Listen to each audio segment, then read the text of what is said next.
ciel, ABC ciel. Alors disons non, I love your lies, I love your lies.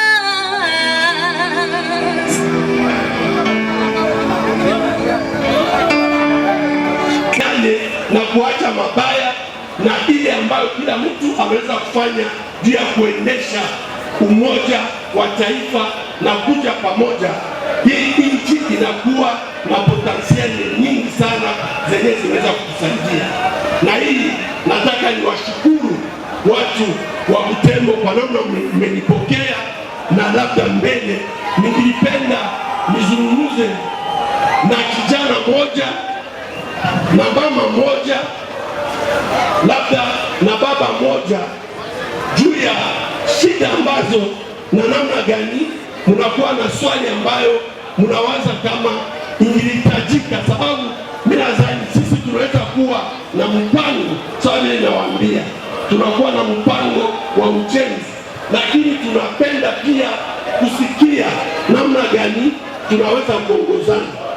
Asante sana kwa Butembo kwa namna ambayo umetupokea. Ikiwa nimewaonyesha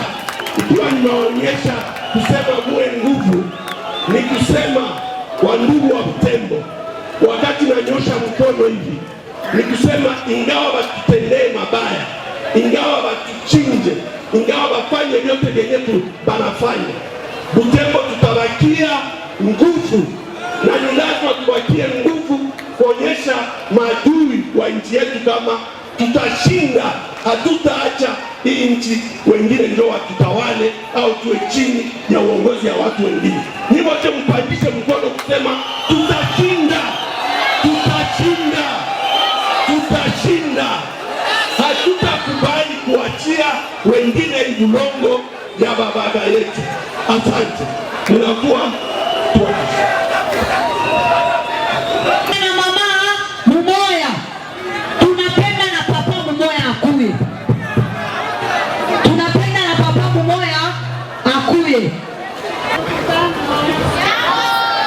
jambo mkutano,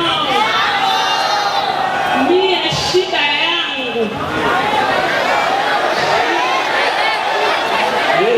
shida yetu sie kote, amalize kwanza tu masakre.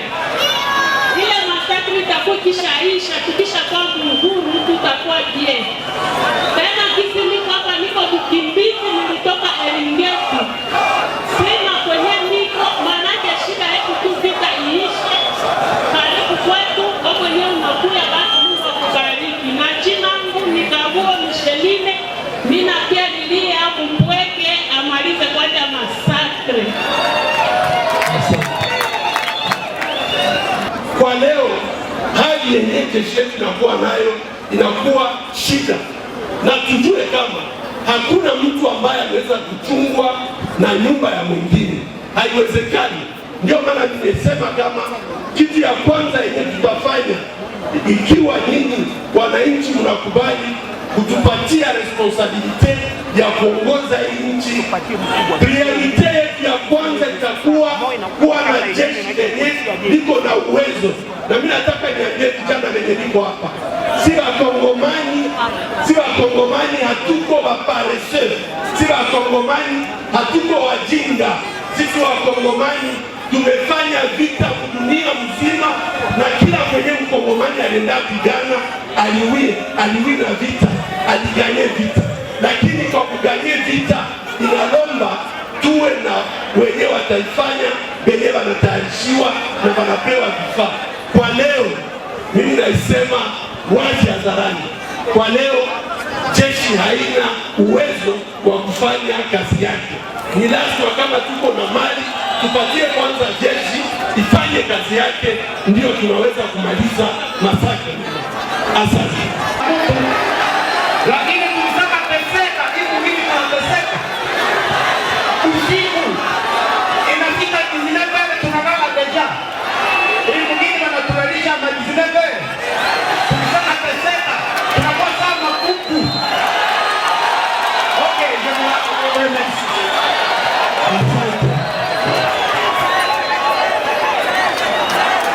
kuwarudia kwa hii swali. Ulisikia kama mprogramu ambayo tumesema kama nchi tutafanya mazone agricole au mafasi yenye takuwa mafasi, tutafanya vikao vya kudevelope mulimo na kudevelope agroalimentaire. Agroalimentaire msema tutafanya izine za chakula. Ngape mfano leo Kinshasa, hata matungulu wanakula Kinshasa inatoka chini. Eske Butembo hawezi kufanya matungulu?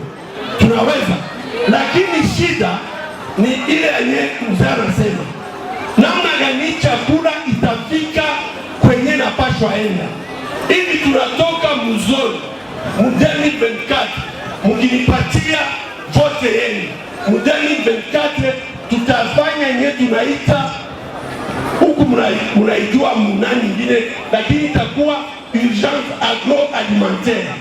Ni kusema tutakuwa hapana tutalima tu, lakini tutafanya pia maizini ya transformation ya ile machakula yenye. Tulikuwa nawaza kama mtatuletea kandida moja ambayo sisi population tutafata, ili tuone giza kwa mapambano hata ya watu wa mbili, ule mmoja wa opposition na ule mmoja wa pouvoir, na itakuwa namna ya kusema kama victoria ya population itaonekana wazi wazi. Asante. Nadhani ndugu wanapenda kujua vijana wenyewe wa kwenda kumasomo namna gani tunaweza kuwatumia. Mimi nadhani kama nchi yetu leo tunahitaji batu bote. Fanya maformation Egypte, wengine balifanya Israel. Tuko na basoda benye biko na akili, benye banaweza kuforme ba jeune. Lakini kwa kufanya ile formation inalomba ile recruitment ifanyike kwa vijana benye banapenda inchi, benye biko tayari kujitoa juu ya inchi, na watu benye wanaweza kuwafundisha bawe watu benye banakubali kujitoa juu ya inchi. Na hii iko mwa hii programu ya pe yenye minasema kazi yenye tunawaza kufanya ni kumaliza vita, na hii nini iko katika mambo ambayo tutafanya. Asante. Beaucoup, président de la jeunesse des une ville particulière de par son aspect commercial. Vous l'avez relevé pendant votre discours. Qu'allez-vous faire pour redonner à Butembo sa couverture d'antan, à l'époque où on connaissait Butembo avec des hommes commerçants forts, une ville avec plein d'enthousiasme? Le choix de venir à Butembo pour ma sortie en fait de la campagne électorale a plusieurs significations. D'abord, je crois qu'avec cette ville, la ville de Bukavu partage des évêques qui ont eu la voix des prophètes par rapport à tout le malheur que nous connaissons aujourd'hui et qui ont perdu leur vie. Et si je parle de Monseigneur Catalico et Boga qui vient aussi de la région, et je pense que c'est par rapport à ces deux évêques que j'avais connus personnellement, avec qui j'avais parlé et qui avaient une parole prophétique par rapport à notre pays et qui n'ont jamais eu peur de pouvoir dénoncer le mal qui venait et que nous ne pouvions pas imaginer que ça pouvait durer longtemps. Pour moi, ça c'est le premier lien que je trouve très important par rapport même à la mission que j'ai dans cette élection du président de la République. La deuxième raison, c'est que Butembo et Beni, ce sont des villes martyrs. Martyrs puisque ce qui se passe dans ces deux territoires et la ville de Butembo ne se passe nulle part ailleurs. Et nous avons pris des initiatives de faire le plaidoyer à travers le monde pour dénoncer les massacres qui se commettent ici sous silence. On n'a pas eu de réponse.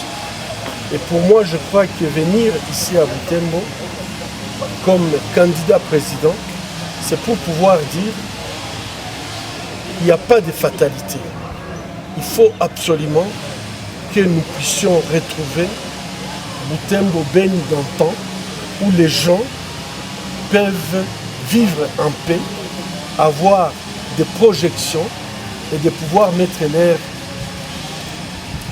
idées, leurs pensées en marche. Et aujourd'hui, je crois que je suis venu pour dire à la population de Butembo qu'elle est forte, elle a une intelligence collective hors norme et qu'elle a une force de pouvoir mettre fin ensemble avec nous au massacre que l'on continue à observer dans ces pays. Et donc j'ai expliqué mon plan de paix à la population de Butembo et je crois que ce plan de paix peut permettre à ce que Butembo puisse retrouver sa couverture d'antan. La population vous a également posé la question par rapport à la candidature commune. Qu'est-ce que vous leur dites? Je suis parmi les personnes qui ont initié la conférence de Pretoria et moi je continue à croire que le bon sens pourra amener tous les candidats à comprendre que nous ne pouvons pas attendre 2028 pour sauver ce pays. C'est maintenant qu'il faut le faire. Et je crois que dans mon discours, j'ai dit, c'est pas demain, c'est aujourd'hui. Quand les gens parlent de nous devons lutter contre la balkanisation, nous ici, à l'Est, nous sommes déjà en pleine balkanisation. Quand vous avez vu des jeunes qui réclament par exemple par rapport au dollar, c'est une monnaie étrangère. Et donc ça montre très bien que nous avons perdu certaines de nos souverainetés.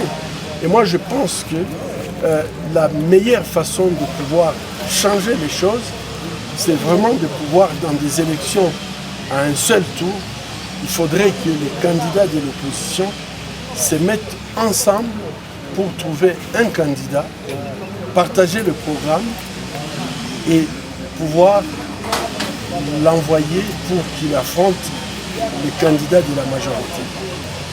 Monsieur le Président, un peu des termes, quelle est votre particularité? Qu'est-ce que vous ferez de plus que les autres? Qu'est-ce qui vous fait meilleur que les autres candidats? Je pense que dans mon projet, la priorité de la paix fait toute la différence. Vous prenez tous les programmes, vous verrez que mon programme pour rétablir la paix en République démocratique du Congo, c'est un programme qui est détaillé, cohérent, et je crois que ce programme fait la grande différence, puisque je ne crois pas du tout, et je pense qu'il faut éviter de démagogie. On ne peut pas faire le développement alors qu'il y a des bruits de bottes. On ne peut pas faire le développement si on n'a pas la paix, si on n'a pas la justice. Et moi je pense que ça me rend tout à fait différent.